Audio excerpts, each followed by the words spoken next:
दोस्तों, जैसा कि आप सभी को मालूम होगा कि 30 दिसंबर 2006 को अमेरिका ने सद्दाम हुसैन को फांसी पर चढ़ा दिया था। तब से लेकर सद्दाम हुसैन का मकबरा हमेशा से विवादों में रहा है, क्योंकि बहुत से लोगों का ये मानना है कि सद्दाम हुसैन को जिस कब्र में दफनाया गया था, आज उनकी बॉडी उस कब्र में मौजूद ही नहीं है। उनकी बॉडी को बहुत पहले ही निकाला जा चुका है। आज के इस वीडियो में हम आपको इसी के बारे में बताने वाले हैं कि आखिर सद्दाम हुसैन की कब्र को कब और किसने खोला, और जब सद्दाम हुसैन की कब्र को खोला गया तो उस वक्त अल्लाह का ऐसा क्या मौजिज़ा हुआ कि जिसे देखकर वहां पर मौजूद अमेरिकी यहूदी भी अल्लाहु अकबर कहने लगे। और यही नहीं, इस बारे में जानकर यकीनन आप भी हैरान रह जाओगे। इसलिए आज का यह वीडियो आप सभी के लिए बहुत खास है, आप इसको आखिर तक जरूर देखें। और सबसे पहले, अगर आप भी अल्लाह की कुदरत को मानते हो और अल्लाह पर भरोसा रखते हो तो आप इस वीडियो को दिल से एक लाइक जरूर कर दें और मेहरबानी करके इसे शेयर भी कर दें, ताकि और भी लोगों के पास में यह वीडियो पहुंच जाए। तो चलिए दोस्तों, शुरू करते हैं। दोस्तों, इस वक्त हमारी इस दुनिया में 50 से भी ज़्यादा मुस्लिम देश मौजूद हैं, और इन देशों में वक्त वक्त पर बहुत सारे छोटे बड़े और अच्छे बुरे लीडर भी पैदा होते रहे हैं। लेकिन बात करें अगर पिछले 50-60 सालों की, तो इस पूरे दौर में सबसे ज़्यादा शोहरत और सबसे ज़्यादा ताकत जिस लीडर ने हासिल की है वो कोई और नहीं बल्कि सद्दाम हुसैन थी। वो सद्दाम हुसैन जिन्होंने एक लंबे वक्त तक ईराक पर राज किया था। अपने इस दौर में सद्दाम हुसैन ना ही सिर्फ ईराक के सबसे ताकतवर नेता थे, बल्कि दुनिया के भी सबसे ताकतवर नेताओं की लिस्ट में उनका नाम टॉप पर आता था। शोहरत के मामले में भी उस दौर में शायद ही कोई ऐसा नेता था जो उनको टक्कर दे सकता हो। सद्दाम हुसैन की इस बढ़ती हुई ताकत को देखकर अमेरिका ने कई बार सद्दाम हुसैन को मारने की भी कोशिश की, मगर अमेरिका हर बार अपने इस मकसद में नाकामी रहा, क्योंकि सद्दाम हुसैन की सिक्योरिटी बड़ी टाइट और खतरनाक थी। सद्दाम हुसैन के बहुत सारे हमशक्ल हुआ करते थे, इसलिए सद्दाम हुसैन जब भी कभी अपने घर से बाहर निकलते थे तो पहले उनके हमशक्लों को गाड़ी से रवाना किया जाता था, ताकि दुश्मन की नज़र सद्दाम हुसैन पर ना पड़ सके और सद्दाम हुसैन को महफूज रखा जा सके। इसके अलावा सद्दाम हुसैन कब और कहां पर होंगे, यह बात खुद सद्दाम हुसैन के अलावा किसी और को मालूम नहीं होती थी। दोस्तों, सद्दाम हुसैन अपने दौर के एक ऐसा नेता थे कि जिन्होंने सिर्फ एक ही साल में इतने ज़्यादा आविष्कार कर दिए थे कि जिनको देखकर अमेरिका जैसा मजबूत देश भी कांपने लगा था कि कहीं सद्दाम हुसैन परमाणु बम का आविष्कार ना कर दे। इसी डर की वजह से फिर अमेरिका ने सद्दाम हुसैन पर बहुत बड़े बड़े और खतरनाक इल्ज़ाम लगाने शुरू कर दिए थे। इसके नतीजे में फिर पहले तो जंग हुई और बाद में सद्दाम हुसैन की गिरफ्तारी हुई, और आखिरकार फिर 30 दिसंबर 2006 के दिन सद्दाम हुसैन को फांसी के फंदे पर चढ़ा दिया गया। कहा जाता है कि फांसी के फंदे पर चढ़ते वक्त सद्दाम हुसैन के माथे पर बिल्कुल भी सिकन या कोई गम नहीं था, बल्कि उस वक्त सद्दाम हुसैन की जुबान पर कुरान पाक की आयतें जारी थी। और यही नहीं, फांसी से ठीक पहले सद्दाम हुसैन ने उस काले कपड़े को भी पहनने से मना कर दिया था जो आमतौर पर फांसी पर लटकाने से पहले कैदी को पहनाया जाता है। इसके अलावा यहाँ पर एक हैरानी की बात यह भी थी कि सद्दाम हुसैन की फांसी शायद दुनिया की एक ऐसी इकलौती फांसी थी कि जिसकी वीडियो को पूरी दुनिया के लोगों ने लाइव देखा था, यानी कि जिसकी फांसी को पूरी दुनिया ने अपनी आंखों से देखा था। दोस्तों, हम आपको यह भी बता दें कि जब सद्दाम हुसैन को फांसी से पहले जेल में कैद किया गया था तो उस वक्त उनकी हिफाजत करने के लिए उनके ऊपर 12 स्पेशल कमांडो को लगाया गया था। ये वो 12 स्पेशल कमांडो थे कि जिनको बहुत सारी फौजों से सिलेक्ट किया गया था। मगर यहाँ पर हैरानी की बात यह हुई कि जिन कमांडो को सद्दाम हुसैन की हिफाजत के लिए लगाया गया था वो सारे के सारे कमांडो खुद ही सद्दाम हुसैन के दोस्त बन गए थे। और यही नहीं, जब सद्दाम हुसैन को फांसी दी गई थी तो उस वक्त यह कमांडो दहाड़ी मार मार कर रोए भी थे। दोस्तों, फिर सद्दाम हुसैन को फांसी दिए जाने के बाद उनकी बॉडी को एक हेलीकॉप्टर की मदद से ईराक के उस टिकरित गाँव में ले जाया गया, जिस गाँव में सद्दाम हुसैन की पैदाइश हुई थी, और फिर वहीं पर ही सद्दाम हुसैन को दफन कर दिया गया।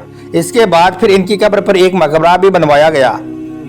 तब से लेकर आज तक हर साल 28 अप्रैल के दिन सद्दाम हुसैन के मकबरे पर बहुत सारे लोगों की भीड़ जमा होती है, क्योंकि यह सद्दाम हुसैन की सालगिरह का दिन होता है। इस दिन जमा होने वाले लोगों में बड़े बड़े लोगों के साथ स्कूल के छोटे छोटे बच्चे भी शामिल होते हैं। मगर दोस्तों, यहाँ पर हम आपको बता दें कि सद्दाम हुसैन का मकबरा हमेशा से ही विवादों में रहा है, क्योंकि इसको लेकर ईराक के ज़्यादातर लोगों का ये मानना है कि सद्दाम हुसैन के मकबरे में उनकी बॉडी मौजूद ही नहीं है। उनकी बॉडी को बहुत पहले ही निकाल लिया गया है। अब सद्दाम हुसैन की बॉडी को कब और किसने निकाला, इसको लेकर लोगों में अलग अलग तरह की राय है। इस बारे में कुछ लोगों का कहना है कि जब सन 2015 के करीब में इराकी फौज और ISIS के बीच में लड़ाई शुरू हुई थी तो उस लड़ाई में सद्दाम हुसैन के मकबरे को पूरी तरह से तबाह कर दिया गया था। جس کی وجہ سے پھر صدام حسین کے مقبرے سے ان کی لاش بھی کہیں پر غائب ہو گئی تھی۔ جبکہ اس بارے میں کچھ لوگوں کا ماننا ہے کہ عراق میں ایک شیعہ سنگٹھن تھا جو صدام حسین سے حد سے زیادہ نفرت کیا کرتا تھا۔ اس سنگٹھن نے ایک بار صدام حسین کے مقبرے پر بم سے حملہ کر کے صدام حسین کی لاش کو ان کی قبر سے غائب کر دیا تھا۔ جبکہ اس بارے میں کچھ لوگوں کا یہ بھی کہنا ہے کہ صدام حسین کی لاش کو ان کی قبر سے ان کے کسی دشمن نے غائب نہیں کیا ہے، بلکہ ان کی خود کی ہی بیٹی حالہ جو کہ جارڈن میں رہتی تھی، ایک بار وہ اپنے پرسنل پلین سے چھپ کر عراق میں آئی اور یہاں سے اپنے والد کی قبر سے ان کی لاش کو نکال کر اپنے ساتھ لے گئی۔ لیکن وہیں پر ڈیلی مانیٹر کی ایک رپورٹ کے مطابق جامعہ کے ایک پروفیسر ہیں، انہوں نے اپنی پہچان ظاہر نہ کرنے کی شرط پر کہا کہ صدام حسین کی بیٹی حالہ کبھی عراق واپس گئی ہی نہیں، لیکن ہاں یہ ہو سکتا ہے کہ صدام حسین کی لاش کو کسی خفیہ جگہ پر منتقل کر دیا گیا ہو۔ خیر، ان سب باتوں کو دیکھتے ہوئے اس بات میں تو کوئی شک نہیں ہے کہ صدام حسین کی قبر کے ساتھ میں کچھ نہ کچھ تو ضرور ہوا ہے۔ حالانکہ ان باتوں میں سے کون سی بات سچ ہے یہ تو اللہ ہی بہتر جانتا ہے۔ دوستو، اس کے علاوہ صدام حسین کے مقبرے کو لے کر ایک بات اور کہی جاتی ہے کہ صدام حسین کو پھانسی دیے جانے کے 12 سال بعد ایک بار امریکہ کے راشٹرپتی کے اشارے پر جب صدام حسین کی قبر کو کھولا گیا تو اس وقت صدام حسین کی قبر میں اللہ کا جو معجزہ دکھا اسے دیکھ کر وہاں پر موجود سارے امریکی یہودی حیران رہ گئے اور اللہ اکبر کہنے لگے، کیونکہ انہوں نے دیکھا کہ 12 سال بعد بھی صدام حسین کی لاش قبر میں بالکل صحیح سلامت اور تر و تازہ موجود ہے۔ دوستو، صدام حسین کی قبر کو جب کھولا گیا تو اس وقت لوگوں نے ایک بہت ہی حسین اور دلکش نظارہ اپنی آنکھوں سے دیکھا تھا۔ لوگوں نے دیکھا کہ اللہ کا یہ نیک بندہ جس کو آج سے 12 سال پہلے دفن کیا جا چکا ہے، ان کا جسم آج 12 سالوں کے بعد بھی قبر میں بالکل تر و تازہ تھا اور ایسی مہک رہا تھا جیسے کہ ان کو ابھی دفنایا گیا ہو۔ اور یہی نہیں، صدام حسین کی قبر سے ایسی خوشبو اور مہک بھی آ رہی تھی کہ جیسی خوشبو ان لوگوں نے اس سے پہلے کبھی محسوس نہیں کی تھی۔ جب ان لوگوں نے اللہ کا یہ کرشمہ دیکھا، اللہ کی یہ شان دیکھی، تو وہاں پر موجود مسلمان کہنے لگے کہ لوگ سمجھتے ہیں کہ اللہ کے نیک بندوں کے جسموں کو قبر کی مٹی کھا جاتی ہے، ان کا کفن میلا ہو جاتا ہے، ان کے جسم کو کیڑے مکوڑے کھا جاتے ہیں، تو ایسے لوگ اللہ کا یہ کرشمہ دیکھ لیں۔ اللہ جب لوگوں کے سامنے اپنی قدرت کو ظاہر کرنا چاہتا ہے، جب اللہ اپنے نیک بندوں کی شان لوگوں کو دکھانا چاہتا ہے، تو پھر اللہ کے ایسے ہی معجزات دیکھنے کو ملتے ہیں۔ اللہ کا یہ معجزہ دیکھ کر وہاں پر موجود ہر شخص کی آنکھیں بھر آئی۔ اللہ کے اس نیک بندے کا حسین منظر دیکھ کر لوگ سوچنے لگے کہ اللہ نے انہیں قبر میں بھی کتنا خوبصورت بنا کر رکھا ہے کہ آج تک ان کے جسم کو نہ ہی قبر کی مٹی نے چھوا ہے اور نہ ہی آج تک ان کا کفن میلا ہوا ہے، جبکہ ان کو دفنائے ہوئے آج تقریباً 12 سالوں کا عرصہ گزر چکا ہے۔ مگر ایسا لگ رہا تھا جیسے کہ صدام حسین کو ابھی قبر میں اتارا گیا ہو، اور یہی نہیں، جیسے ہی صدام حسین کی قبر کو کھولا گیا تو خوشبو دور دور تک بکھر گئی، جس کو دیکھ کر امریکی یہودی بھی اللہ اکبر کہنے لگے۔ دوستو، یاد رکھیں، شہادت ایک عظیم رتبہ اور بڑا مقام ہے جو قسمت والوں کو ہی نصیب ہوتا ہے۔ یہاں تک کہ شہادت کا مقام نبوت کے مقام کے تیسرے درجے پر بتایا گیا ہے۔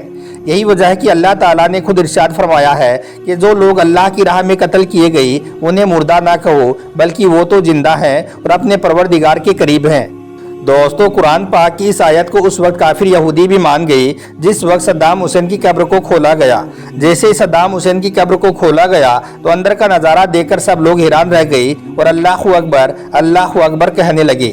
اگر آپ بھی مانتے ہو کہ اللہ کے نیک بندوں کا کفن کبھی میلا نہیں ہوتا ہے تو آپ اس ویڈیو کو دل سے ایک لائک ضرور کر دیں اور ہو سکے تو اسے شیئر بھی کر دیں تاکہ اور بھی لوگوں کے پاس میں یہ جانکاری پہنچ جائے۔